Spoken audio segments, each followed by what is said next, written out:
Jorge, qué gustazo, bienvenido. Muchísimas gracias, Esmeralda. Es un gusto, un honor estar aquí. Gracias por la invitación y gracias sobre todo por generar estos espacios de diálogo, de conversación, de temas tan apasionantes y tan importantes para toda la sociedad de México. Por lo tanto, te agradezco mucho. Al contrario, a ti. Mira, yo sé que tú eres vicepresidente y gerente general de Global Commercial Services para México y Latinoamérica en American Express y que tienes una amplísima carrera, más de 25 años en la industria financiera y de aviación, principalmente liderando estrategias y equipos comerciales. Además, eres champion de la IDEA por Inclusión, Diversidad, Equidad y Accesibilidad. Me encantaría comenzar esta charla preguntándote cómo relacionas tú la idea, inclusión, diversidad, equidad y accesibilidad, con las ventas, con el área comercial, con el centrar el foco hacia la clientela, porque se cree que esto de la diversidad e inclusión pues es exclusivo de recursos humanos. Yo en lo personal promuevo que esto debe ser transversal. ¿Tú cómo la aplicas y qué relevancia ves o cómo lo has visto dentro de tu carrera comercial? Bueno, toda la relevancia. Y me gusta mucho cómo lo articulas de manera transversal a lo largo de todas las unidades dentro de la organización y de la organización completa en su conjunto, ¿no? Y como yo de la manera en la que lo veo, si tú ves un paraguas, más bien sí, un paraguas largo, realmente lo que engloban todas las iniciativas de diversidad, inclusión, equidad, accesibilidad y, por supuesto, el sentido de pertenencia es como un cinturón que engloba a toda la organización. Entonces, me parece de la mayor trascendencia. ¿Cómo lo relaciono con las ventas, con los temas comerciales? Todos nuestros clientes, proveedores y colegas de la organización pues son personas, el 100%. Entonces, y todas las personas, hay tanta diversidad como personas existen en el mundo. Entonces, en la medida en que las empresas y negocios entendamos esto y nos enfoquemos a resolver la necesidad de algún cliente, tenemos que tocar estos temas, por definición. Tú le vas a vender algo, una herramienta financiera, le vas a un método de pago, una plataforma, nube o bienes, un automóvil, una computadora, una estación de trabajo, lo que tú quieras, pero se lo vendes a personas y tienes que entender las necesidades de esas personas en su conjunto, no nada más la necesidad de la silla y el escritorio, por poner un ejemplo, ¿no? Sino también quién lo usa, es hombre, es mujer, qué edades tiene, qué necesidades específicas tiene desde un punto de vista de movilidad, etcétera. Entonces, si te fijas, en un ejemplo tan sencillo como vender una silla y un escritorio, tienes que tomar en cuenta todas estas aristas para poder tener mayor éxito. Desde un punto de vista estrictamente comercial, sí, le vas a vender mejor a tus clientes en la medida que les conozcas mejor y en la medida que te adaptes a todas sus necesidades, incluyendo las que acabo de mencionar.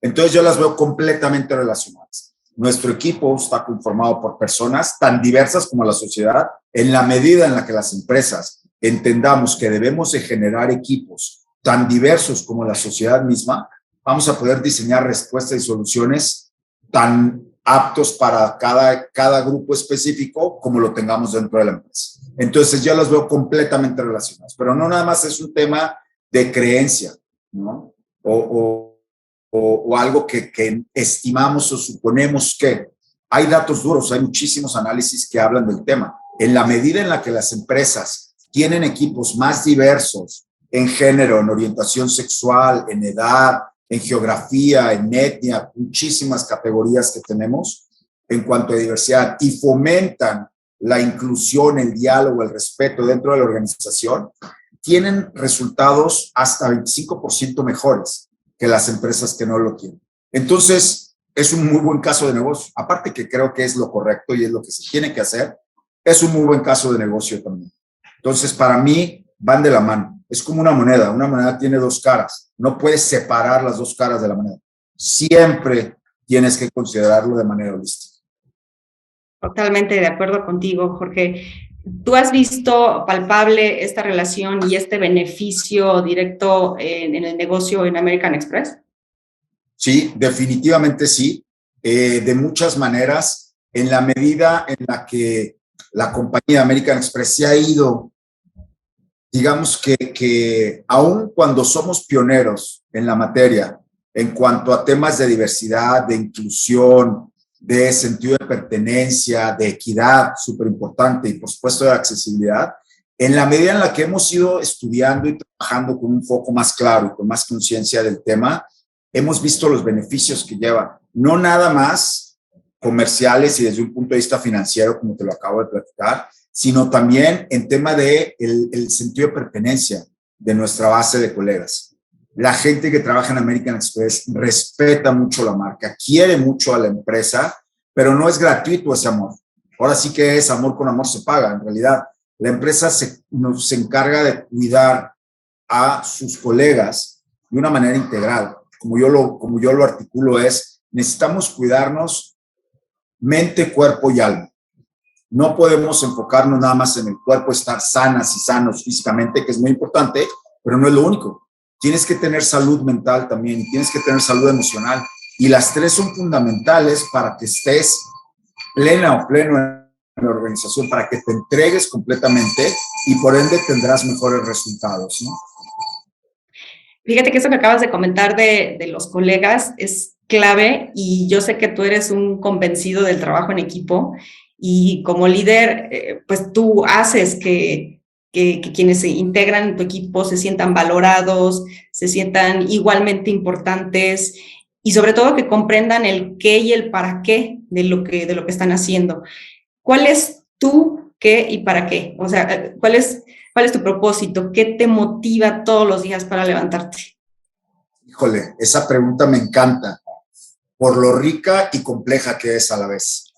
Fíjate que yo creo que todas las personas venimos al mundo con un propósito. Y no estoy hablando de temas religiosos, porque cada quien tiene las creencias que tiene y todas son igualmente respetables. Y creo eventualmente que todas convergen hacia más o menos lo mismo, ¿no? Entonces, independientemente de tus creencias religiosas o ausencia de, que también es muy válido y creo que cada vez más lo vemos en las generaciones más jóvenes, que afortunadamente retan más, cuestionan más, preguntan más y no toman por sentado lo que sus papás les dijeron de niños o la educación que les dieron en la primaria o en la clase de catecismo, si acaso eran católicas o católicos. Entonces, yo creo que todos tenemos un propósito. El mío y más importante, y así lo veo, es tratar de influenciar a mi entorno inmediato. O sea, ser un agente de cambio en mi entorno inmediato. Es muy presuntuoso decir que vas a tener un impacto global, un impacto nacional, un impacto regional. Pero sí, ciertamente sí, tenemos la capacidad de influenciar a nuestro ecosistema inmediato. Y yo me veo como un agente de cambio en ese sentido. Yo creo que el hacer las cosas bien, el ayudar a la gente en la medida de tus posibilidades, en actuar de manera correcta. Yo el otro día leía por ahí que la ética tiene mucho más que ver con lo que haces en privado que con lo que dices en público. Porque todo el mundo podemos decir principios y valores éticos, pues claro, de un libro los puedes leer y te los aprendes y los recitas. El chiste es que cuando estás sola, cuando estás solo, lo hagas y vivas así.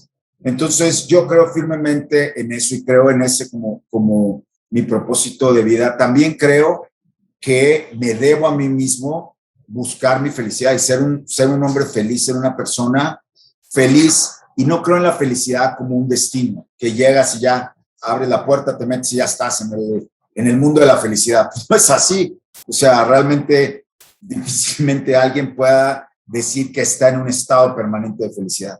Pero creo que la búsqueda de la felicidad es donde está la riqueza de la vida, ¿no? Y donde está realmente pues lo bonito de vivir. Entonces, para mí ese es mi propósito de vida. Yo creo mucho en la energía. La energía, todos somos energía viva. No sé si viste o sigues las noticias de la NASA o de astrónomos en el mundo. Justo ayer hicieron un time lapse de un hoyo negro en nuestra galaxia que tiene 4 millones de veces la energía del Sol. 4 millones de veces, no una, no dos, no tres, no 10. 4 Es millones. impensable, ¿no? No hay cómo en la mente lo puedas concretar en algo. No lo puedes dimensionar. A mí el número me suena tan masivamente grande que no lo puedo dimensionar, pero está grandísimo, ¿no? Pero a lo que voy con esto es el mundo, somos energía, el universo somos energía. Entonces, en la medida en la que, y somos capaces, lo más bonito de todo, somos capaces de generar energía positiva, pero también energía negativa, con la misma intensidad y con la misma intención. Entonces, si puedes generar una u otra, pues genera buena vibra al final del día, ¿no? Y genuinamente creo que lo que avientas de buena vibra al mundo se te regresa de alguna u otra forma. Y lo bonito es que lo hagamos sin pensar en que me va a regresar, sino simplemente porque crees que es lo correcto, ¿no? Y de verdad, el universo es perfecto, ¿no? Te regresa de alguna manera. Entonces, pues ese es mi propósito, Esmeralda, a lo mejor un poquito abstracto si tú quieres, pero genuinamente lo vivo todos los días. Yo no creo que sea abstracto y seguramente tú lo concretas en algo muy tangible y me gustaría preguntarte si es por eso que también dentro de muchas actividades que tienes promueves tú la educación en la adolescencia, en esta etapa de la vida que puede ser tan complejo para muchos de nosotros. Platícame qué es lo que haces y cómo surge esa pasión tuya por esto. Clarísimo. Bueno, desde siempre he creído que la educación es el eje fundamental que va a cambiar a México y al mundo entero, en realidad.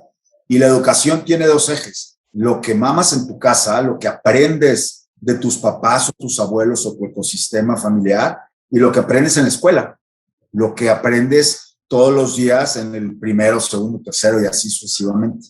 Entonces, esa es la premisa de la que parto. Entonces, siempre me ha gustado estar involucrado en temas de educación y en temas de aprendizaje y de tratar. Yo he sido muy afortunado en ese sentido. Tuve la oportunidad de crecer en una familia que valora mucho la educación, que genuinamente cree en la educación tanto formal como familiar, como base de la creación de la persona, ¿no? Entonces, y no hablo de religión en particular, en absoluto, de hecho, sino de principios y de educar a la familia, ¿no? En el sentido más amplio de la palabra, y la educación formal. Entonces, creo firmemente en ello. Entonces, durante toda mi vida, ya de adolescente, empecé a hacer esto, a tratar de compartir lo que yo sé, lo que yo he aprendido, lo que se me facilita. Yo soy muy numérico.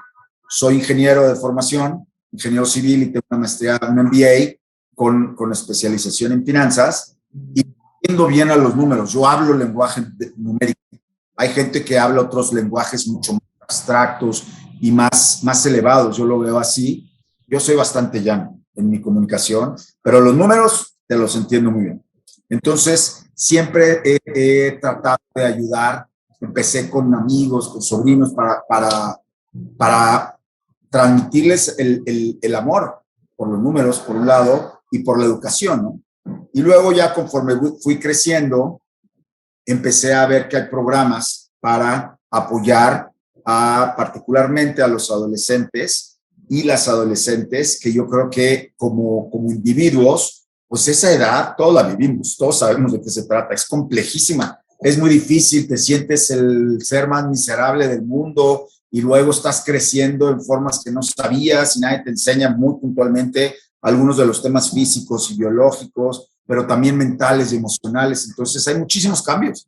Y encima tener que ir al colegio todos los días, oír a los maestros, la rebeldía es un tema importantísimo en la adolescencia. Creo que todos y todas las adolescentes tenemos que ser rebeldes por definición, ¿no? Porque eso te ayuda muchísimo a entender, tú como individuo, a entender mejor, a entenderte a ti mismo y a entender a tu entorno. Entonces, la rebeldía es parte fundamental. Y es ahí donde estamos más en riesgo, cuando estamos más en riesgo de dejar la escuela, ¿no? Y Totalmente. a mi principio personal y a mi creencia de que la educación es uno de los grandes ejes fundamentales que va a sacar a México adelante, entonces me he metido mucho en esos temas de ir a escuelas públicas a dar pláticas de las ventajas de permanecer en la escuela y por qué es una muy buena decisión e inversión de tu tiempo. Aunque estés enojada, aunque estés enojado y no entiendas nada y retes a los maestros y no te entiendan tus papás y todo lo que sabemos que pasa porque lo pasamos, creo que es bien importante hacerlo. Oye, Jorge, ¿y lo haces de forma independiente o a través de alguna organización? ¿Cómo realizas esto? Ambas. Acepto invitaciones. Como te comentaba hace un rato, fuera de cámara, soy muy activo en redes. Me meto mucho, opino mucho, puntos de vista, comento lo que me parece relevante, me divierto, uso las redes como la mayoría las usamos, ¿no? Entonces me buscan mucho, particularmente en LinkedIn, me buscan mucho para invitarme a dar pláticas a escuelas, universidades, en algún caso prepas, secundarias, universidades. Entonces voy y doy pláticas y afortunadamente o mañosamente, como lo quieras ver, pues trato de influenciar el tema, ¿no? En algunos casos es muy puntual el tema que me piden, financiero, socioeconómico, etcétera, y en otros, y siempre mando el mensaje de las ventajas de estudiar, las ventajas de invertir tu tiempo como adolescente en la escuela, porque te va a redituar en el futuro. Esmeralda, te reditúa de muchas maneras, ¿no? Entonces, eso lo hago yo de manera permanente. Acepto casi todas las invitaciones que me hacen, porque lo creo muy relevante. Y por otro lado, en la compañía tenemos una relación que ahorita la pausamos momentáneamente por razones naturales los últimos 2 años, pero espero que el año que entra podamos retomar de manera mucho más activa para asistir a escuelas ya de una manera rutinaria, con un programa de 3 meses o 6 meses o más largo, como sea, para ir a platicar con las chavas y chavos quinceañeros, yo de secundaria principalmente. Yo creo que es ahí donde está el fuerte del problema y es donde está la mayor deserción. Entonces, nos enfocamos en eso para ir a darles pláticas con un programa muy lindo y muy estructurado, ¿no? Y se llama Ventajas de permanecer en la escuela. Entonces, eventualmente espero que regresemos de manera formal como empresa a trabajar con esta organización, pero yo mantengo de manera paralela mi actividad, ahora sí que en solitario, ¿no? Claro, qué maravilla. Oye, y ahora que comentas precisamente de las actividades que realizan en American Express, me gustaría que me platicaras cuáles tú has visto que han sido como los mayores retos que has enfrentado como sponsor ejecutivo de Pride, que es la red LGBTQ+ en la empresa. Seguramente ha sido una labor apasionante, pero seguramente también han tenido algunos retos. ¿Cuáles han sido? Muchísimos retos.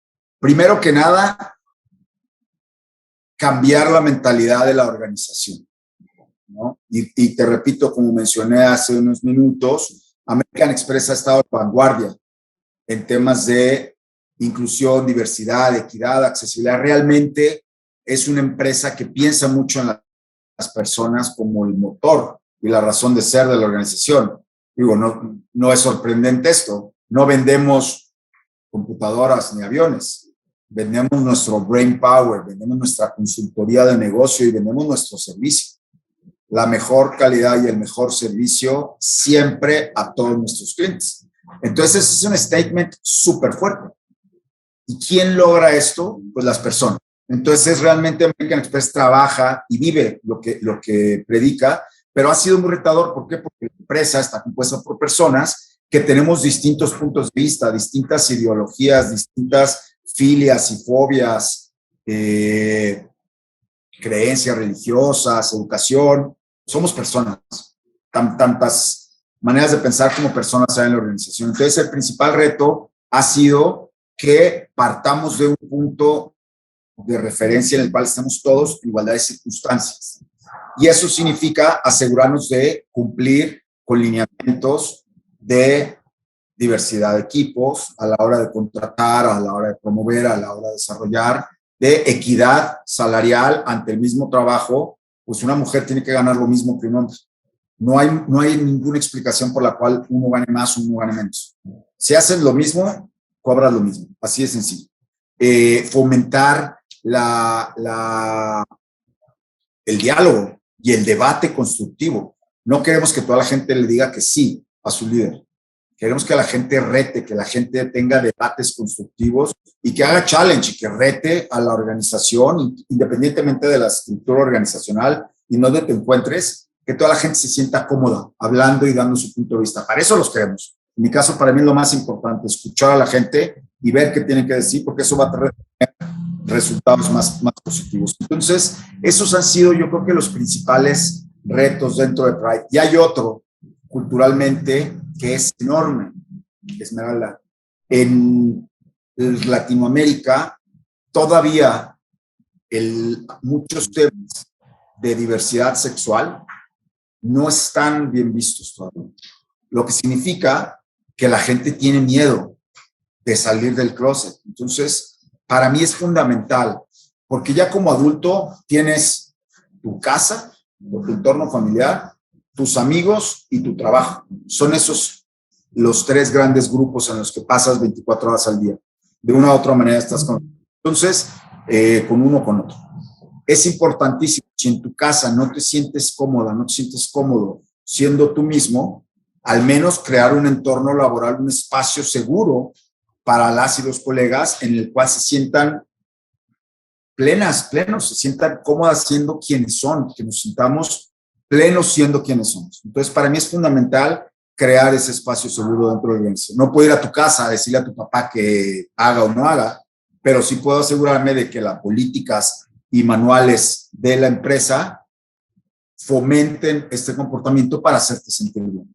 Entonces, esos han sido los principales retos. Y luego ya en temas específicos, pues claramente cambiar algunas de las políticas que teníamos, no por mala voluntad, debo decirlo. American Express no tiene mala voluntad en ese sentido, pero sí por desconocimiento, ¿no? Algunos años pusimos los primeros baños sin género en American Express y fue una revolución pero interesantísima, ¿no? O sea, los diálogos que se suscitaron antes de tomar la decisión, te encontrabas con que hay gente que no tiene mala voluntad, pero tiene mucha ignorancia en estos temas. Entonces, pensaban que podían pasar cosas rarísimas que ni siquiera voy a retomar, algunas muy bizarras, y a base de explicar y platicar y dialogar, logramos ponerlos. Este es uno. Otro, que este es uno de los grandes retos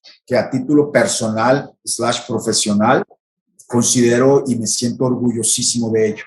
Hace un par de años yo empecé a trabajar con un colectivo trans, de hombres y mujeres trans, que el objetivo que perseguíamos es cómo le hacemos para integrar a más personas trans a la organización.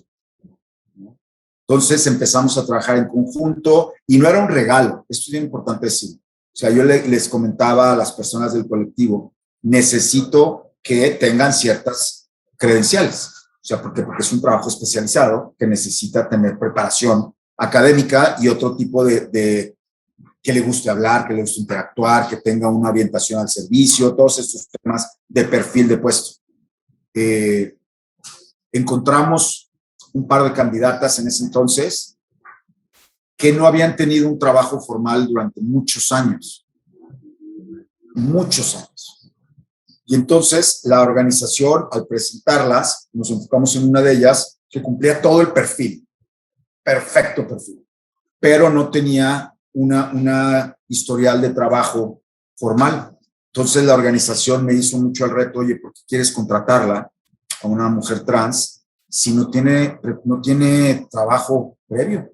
No tiene un historial, no tiene récords, no podemos tener referencias de su empleador anterior, ¿por qué dejaron de trabajar juntos o por qué salió, porque la corrieron o lo que sea? Entonces no podemos contratar.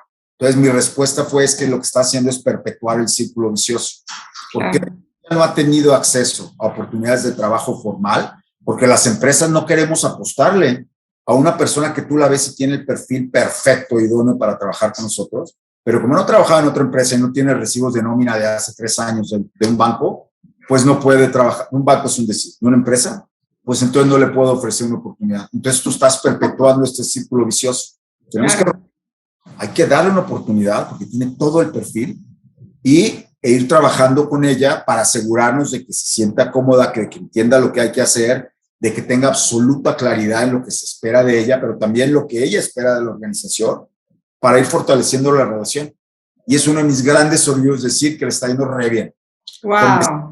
La organización tuve que tramitar una excepción formal que afortunadamente fue aprobada y año y medio más o menos después, ahí está dando grandes resultados. Y ahorita estamos trabajando para seguir integrando a más miembros del colectivo trans, por poner un ejemplo en específico, pero lo traje a colación porque es uno de los grandes retos y satisfacciones desde un punto de vista como sponsor y champion de Pride en México, de lo cual estoy orgullosísimo. Qué maravilla, muchísimas felicidades y justo le diste el clavo de cuál es el rol de un champion, de un sponsor o una persona champion, una persona sponsor. Se cree que estas decisiones como las que tú tomaste solo las pueden tomar en el área de recursos humanos, por ejemplo, ¿no? O el responsable de la persona responsable de diversidad, equidad e inclusión. Pero es justo los roles como el que tú tienes, como champion, como sponsor, el tomar estas iniciativas desde el lado del business, desde las áreas de los diferentes negocios de la empresa. Ahí es donde verdaderamente está el cambio que necesitamos en las organizaciones.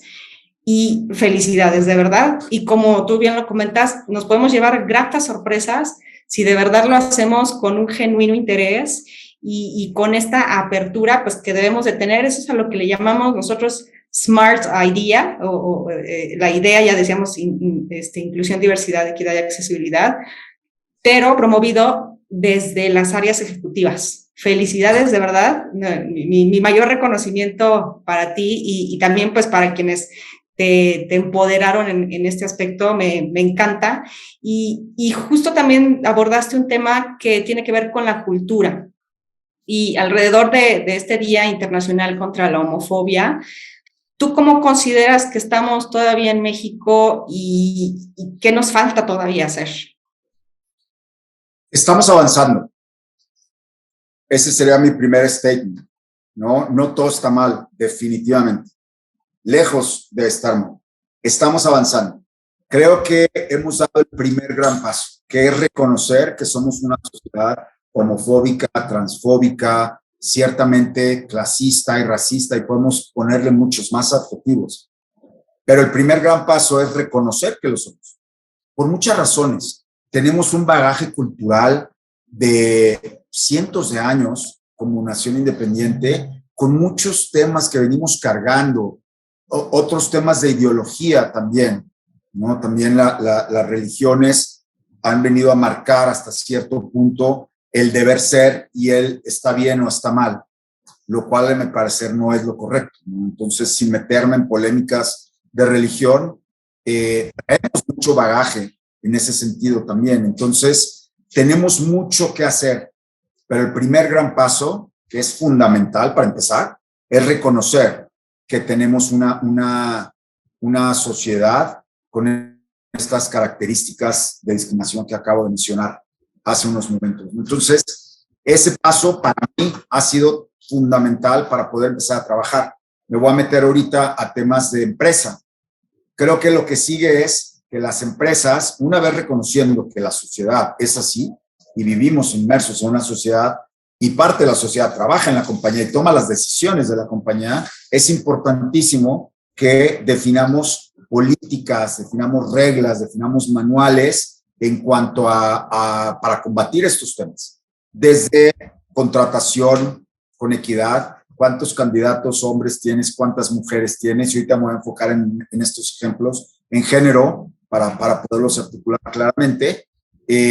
Permitirle al mismo número de candidatos y candidatos competir por un puesto, ofrecerles en caso de que hubiera necesidad de contratar a dos personas, ofrecerles el mismo balance de contratación de hombres y mujeres, ofrecerles salarios, uno, competitivos, por supuesto, y dos, justos, y tres, iguales, a trabajos iguales.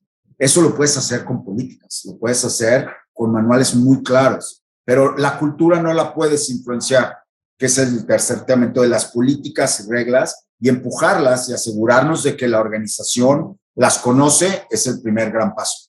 Tenerlas, luego socializarlas, asegurarnos que todas y todas las conocemos. Pero después, la cultura no viene en un manual, por más de que tengamos misiones y visiones y statements muy bonitos en algunas paredes, la cultura la hacemos las personas. ¿Y cómo puedes influenciar y empujar una cultura? Pues actuando, siendo muy verbal, siendo muy vocal y predicando con el ejemplo. Tienes que hacer las cosas. Y esto implica muchas veces hablar, no quedarte callado. El término que yo utilizo mucho es speak up. Tenemos que hablar. Entonces, ¿cuántas veces no vemos un chiste misógino en la sala de juntas antes de empezar la reunión?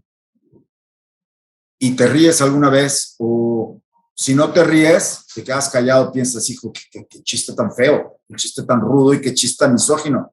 Pero no dices nada. ¿Por qué? Pues porque es tu líder, o porque respetas mucho a la persona, o te cae muy bien, o porque no te quieres meter en problemas, no quieres ser el broncoso y el revoltoso del salón.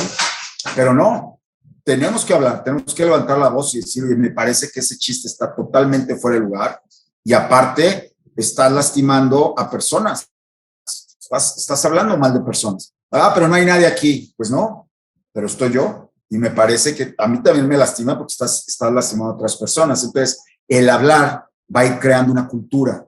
Lo voy a relacionar al tema que te decía anteriormente. Si creas equipos diversos que se sienten cómodas y cómodos trabajando en la organización, pueden hablar y dar su opinión, es decir, no me gusta esta tarjeta, o el precio está incorrecto, o cualquier atributo. Voy a hablar de temas específicos de negocio. Es lo que tú quieres, pero también que sientan comodidad al dar su opinión de todos los temas, y particularmente de estos. Entonces, tenemos que, como líderes, tenemos que fomentar una cultura de hablar y de que la gente se sienta cómoda hablando, y empezar a poner sobre la mesa estos temas. Y dejemos de hacer chistes misógenos, dejemos de hacer chistes de personas gay, o de personas con discapacidad, o de personas de otra raza, o de otra cultura, o de otra etnia, o de otro, lo que tú le quieras poner. Otra vez, un chorro de categorías, ¿no? Desafortunadamente, la gracia o lo chistoso, estamos muy acostumbrados a que sea a expensas de alguien más.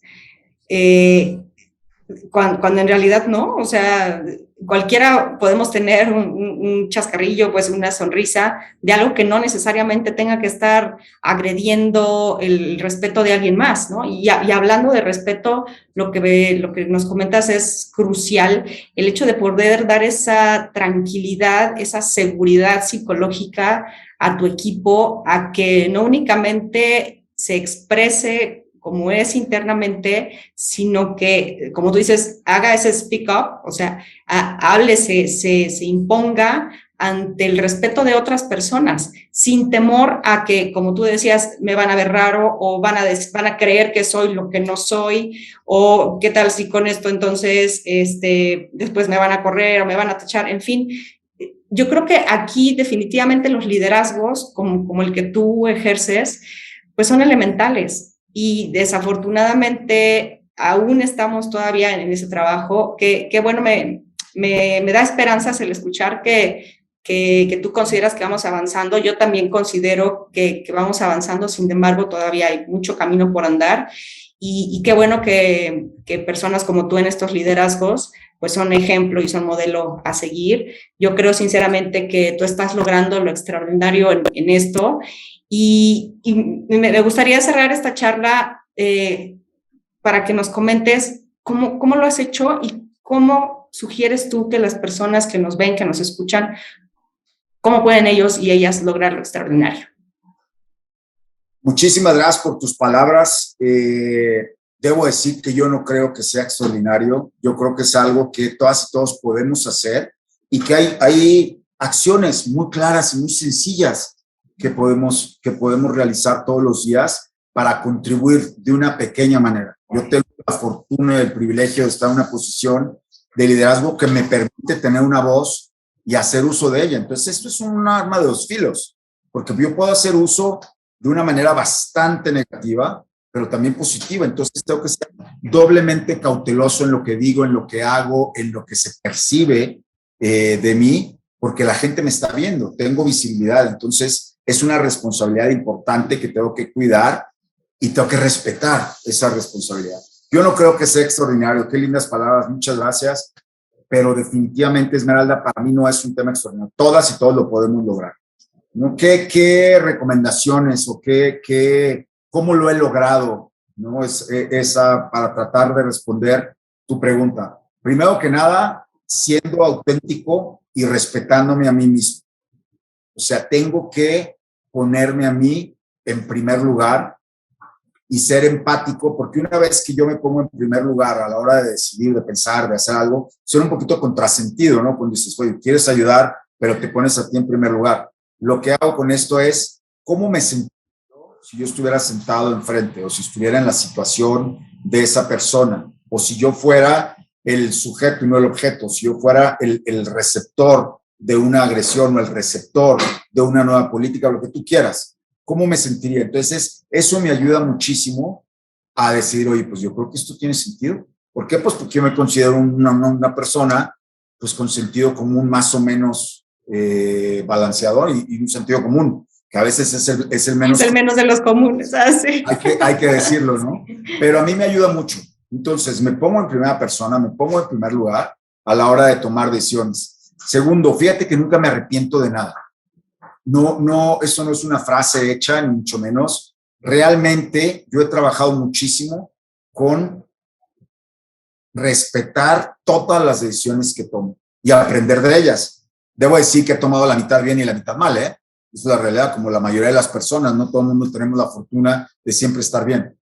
Yo soy como cualquier persona normal, que la mitad toma buenas decisiones, la mitad toma malas decisiones y ahí te la vas llevando, ¿no? ¿Qué haces con ello y cómo aprendes de ello? Entonces, para mí es bien importante, no me arrepiento y tampoco me inhibo a la hora de tomar decisiones. El miedo, soy una persona que siente muchos miedos, inseguridades y ansiedad, como todo mundo. O sea, realmente creo que proyecto calma y tranquilidad, pero siempre estoy medio nervioso. Por ejemplo, con esta plática, estoy nervioso, lo voy a hacer bien, no voy a decir una barbaridad, luego soy medio bocón y se me va por ahí alguna grosería, alguna barbaridad. Y entonces estoy pensando, Jorge, cállate la boca, no digas barbaridades. Y estoy pensando muchísimas cosas. Si tuviera mi cabeza ahorita, estoy pensando... Pero hasta ahorita no ha pasado. qué bueno, qué bueno, qué bueno.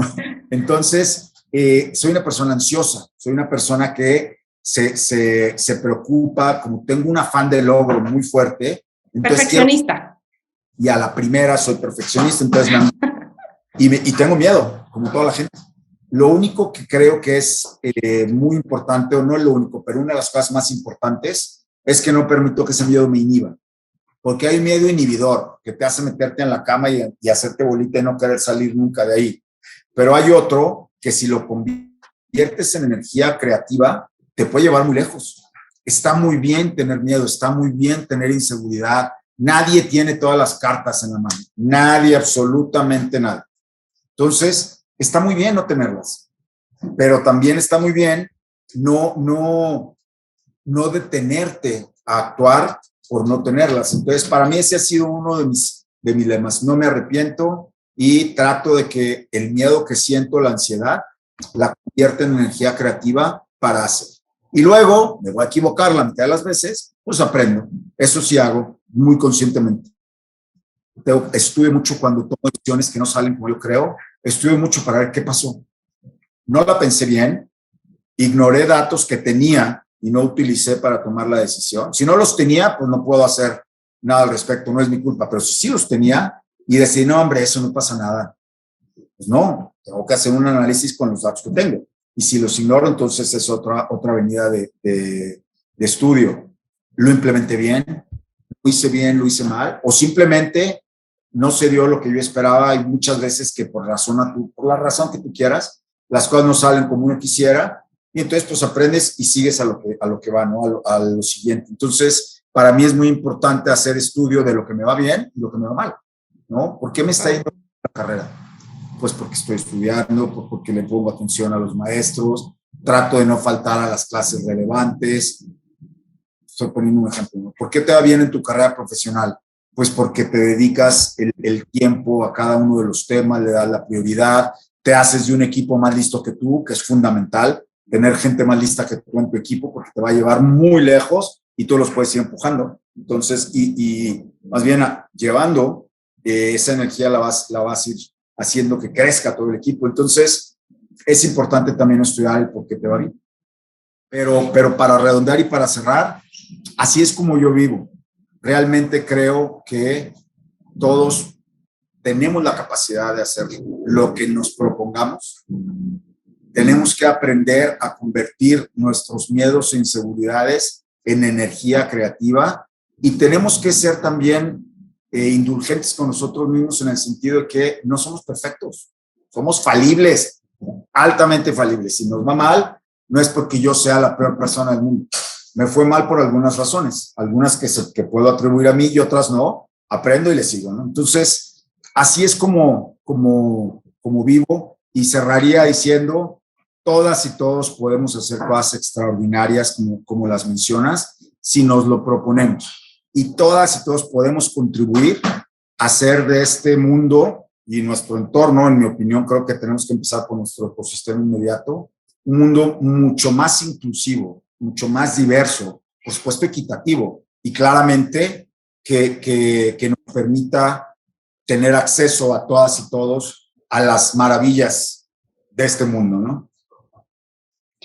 Y sin duda tú estás haciendo historia y eres un modelo de liderazgo inclusivo, eres un gran champion y por eso queremos darte este reconocimiento como Great Champion for All desde American Express y también en tu ámbito personal, eres un champion para todas las personas. Muchas felicidades, Jorge. Qué bonito está, oye, muchísimas gracias. Muchísimas gracias. Lo recibo con muchísimo cariño. Y sí soy un champion, definitivamente sí soy un sponsor. Y creo que todos podemos ser. Podemos hacer muchísimo desde donde estamos sentados, cada una y cada uno de nosotros. Podemos hacer muchas cosas. No tienen que ser cosas grandilocuentes o que le van a llegar a 1 millón de personas. Si le llegan a 5, y luego a 6, y luego a 7, y luego a 10, ya marcaste una pequeña diferencia. Totalmente. Pues muchísimas gracias, Jorge. Muchas gracias por tu tiempo, por inspirarnos, por tus ideas, por tus historias. Reitero, eres un gran champion y te agradecemos mucho por tu tiempo. Muchísimas gracias por la invitación, Esmeralda. Me la pasé muy bien. A mí me encanta platicar y tener estas charlas. Me gusta mucho, saco y aprendo mucho de ellas. Y felicidades a ustedes por generar estos espacios tan importantes que todavía nos faltan mucho. Muchas gracias, Jorge. Un abrazote.